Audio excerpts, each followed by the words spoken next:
Okay guys, so I just found a way to actually edit my videos. So I've got a black title card here. Now we're just gonna type something. So, P E N I and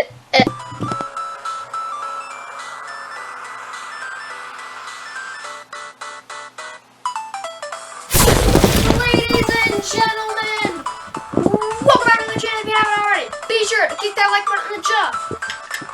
Punch the press and ring the notification bell. Like the match has started. And today, ladies and gentlemen, it's time for your Smackdown review. Now, obviously, I've got some opinions on the show and everything. So, yeah. So, without further ado, ladies and gentlemen, let's get into it. This is your Smackdown review inside the Wrestling Cauldron. Let's go. Following up a fascinating and pretty controversial WWE Backlash 2020, the June 19th edition of Friday Night Smackdown promised a big return and big moments. In response to the last week, Bray Wyatt finally broke his silence on his loss to Braun Strowman, and the Firefly Funhouse host would address the WWE Universal Championship and potentially his future. AJ Styles offered everyone an opportunity to celebrate the WWE Intercontinental Championship victory over Daniel Bryan. He wanted to glow and potentially address the planet's champion directly. Miz TV offered a chance for Mandy Rose to air her grievances against Sonya Deville. And the two best friends have become better rivals, and their feud has not reached a natural ending. The Miz and John Morrison feud wanted to find the source of the issue. One of NXT's most eccentric was set to make his blue brand debut as the BROOOOO. Matt Riddle appeared on Smackdown. The original Bro is a unique talent that the WWE Universe would likely never forget. This show was about setting the standard for the future, and the champions would stand tall, and the new challengers would rise. Let's see what happened on this episode of Smackdown. To kick us off, Matt Riddle ruined AJ Styles' celebration, and we got Matt Riddle versus AJ Styles. Renee Young opened the show introducing the new WWE Intercontinental Champion, AJ Styles. The Phenomenal One taunted the wrestlers that surrounded the ring, promising they would never get close to his title. He then asked Daniel Bryan to hand him his new champion. The planet's champion congratulated Styles and put the title around his waist. Bryan challenged Styles to a fight all comers and defeat the best of the business. As the Phenomenal One attempted to talk his way out of matches, Matt Riddle arrived.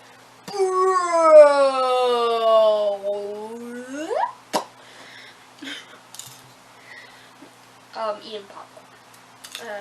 Styles refused to put the title on the line, but the original Bro felt like the title was on the line. Riddle struck hard in what became an impromptu lumberjack match. At one point, Riddle and King Corbin got into a little argument, and Styles took advantage. Back and forth, these two fought. Riddle locked in the Bromission.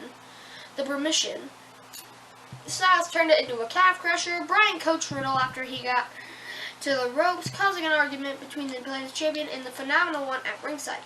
The distraction allowed the original Bro. Okay, I'll stop. To hit Bro Derek for the win. As a result, Matt Riddle defeated AJ Styles by pinfall. What do I grade this? I grade this a B+, because the presentation in this segment certainly sold Riddle as a big deal. While I is hard to say whether the original Bro deserves a push. WWE did not hold back. It is good to fully commit to a story if it needs to be told. After a near 40-minute classic the previous week, it felt odd to have Styles lose so quickly. A distraction and surprise certainly gave Riddle an edge, but he still has never been treated as worthy of fighting at the Phenomenal Ones level. It could be interesting to see if Bryan and Drew Gulak join forces with Riddle. That trio could be dangerous on SmackDown. Now moving on to the next one. And our next event that happened on SmackDown, Jeff Hardy refuses to let Sheamus ruin his life. SmackDown aired a recap for Jeff Hardy versus Sheamus, including the charismatic Enigma's loss at Backlash. Renee Young interviewed Hardy. He was disappointed that he could not put the Celtic Warrior away. He realized he needed to stop listening to Sheamus. Later in the night, Caleb Braxton interviewed Sheamus, who was glad to be a bully. He promised to toast Hardy's career next week. Would I grade this? I grade this a B, because this was a solid follow-up to Backlash. Hardy admitted that he listened to Sheamus, but he was done doing so. He tried to put the loss behind him, but there is obviously more story to tell between these two men. Hardy versus Sheamus has produced solid matches, but the story has gotten too over the top to take seriously. Hopefully something is coming that will make for a worthy end to WWE exploiting the charismatic Enigma's addictions. Now moving on to the next one. And our next match, with our next match, we got Shorty G versus Ocho Bully! Oh my gosh, what the heck is wrong with me? Okay. Ahead of the match, Shorty G explained that he is never intimidated by bigger opponents. He always had eyes in the back of his head, hitting Mojo Rawley with a right hand as he tried to sneak up on the smaller performer. An angry Rawley dominated the action for a while, but Shorty refused to be bullied. Wow, two storylines with bullies. Who would have guessed? He managed to catch his rival with a roll-up for a surprise 3 count. What do I grade this? I grade this a C. And Shorty G defeats Mojo Rawley by pinfall. And while the match was solid, the presentation of this contest was very laughable. Once again, the entire focus of using Shorty is making fun of his height. It is why his name was changed, and he will never escape the singular story. Rawley barely wins on television anymore, but Shorty G had to roll him up to win. Afterward, Michael Cole attempted to sell the obvious result as an upset. Now moving on to the next one. Our next match, Sonya Deville threatens to maim Mandy Rose on Miz TV. The Miz and John Morrison blamed Otis for their loss to Braun Strowman. At WWE Backlash, as the heavy machinery star promised to cash in if they had won.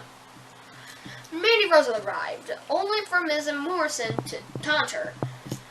And Sonya Deville was introduced as the second guest to question why Rose got so many opportunities.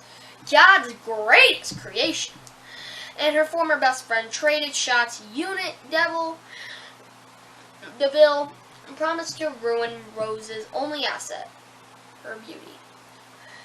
A brawl ensued, and Deville rolled away by slipping the A-lister between them. Miz got slapped for his trouble.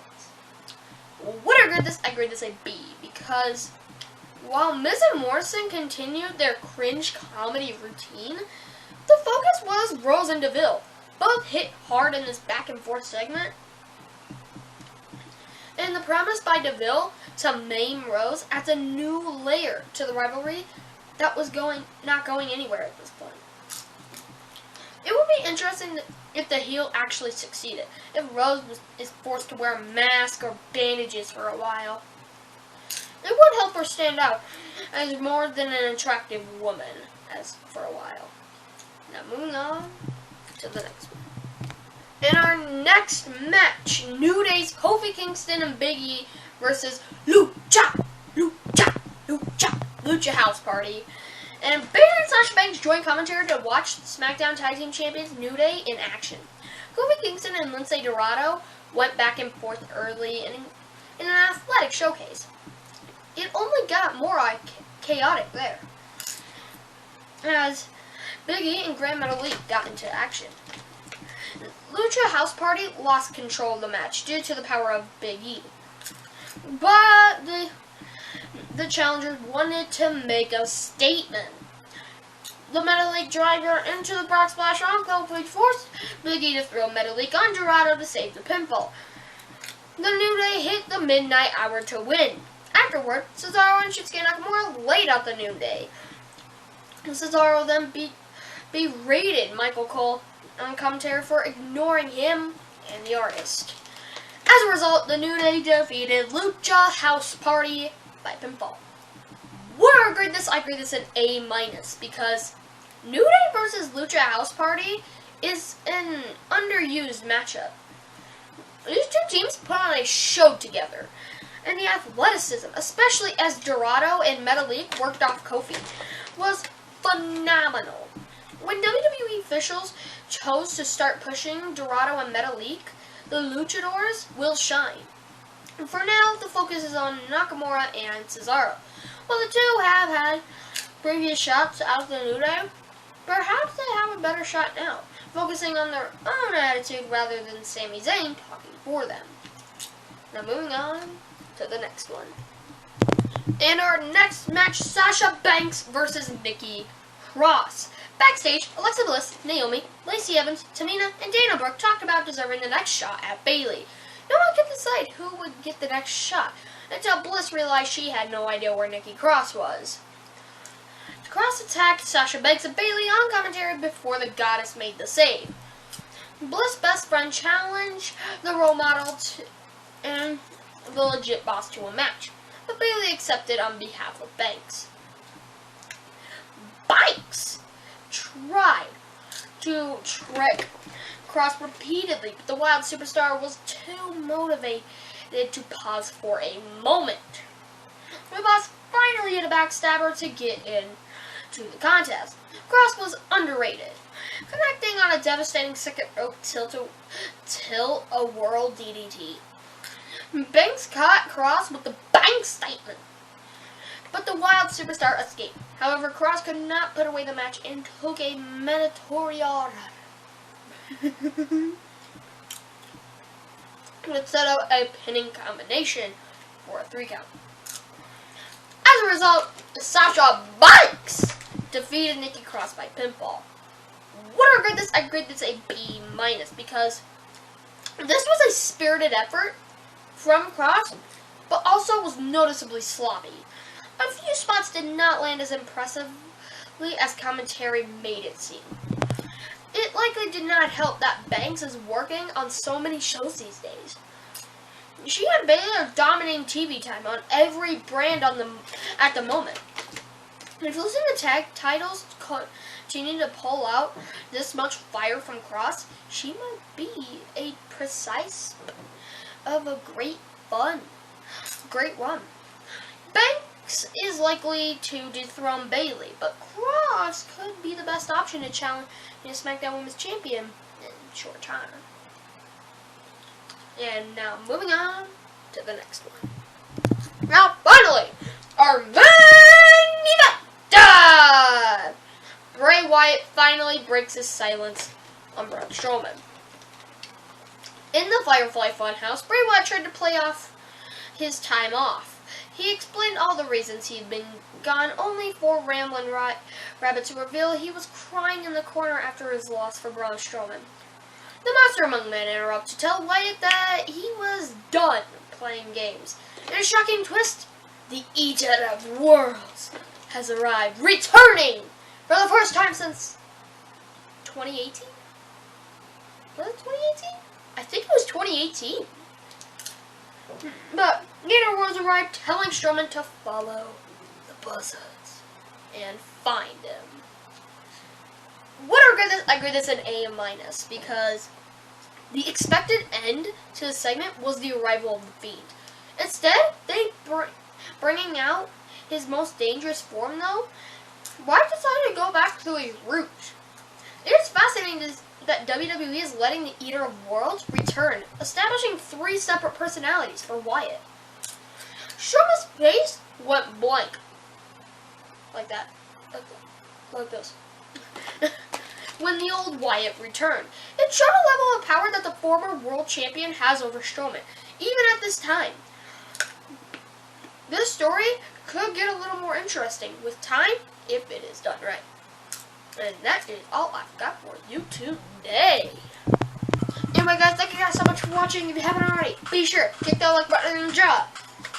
Ring that notification bell. And like the match has started, and I will see you guys next time.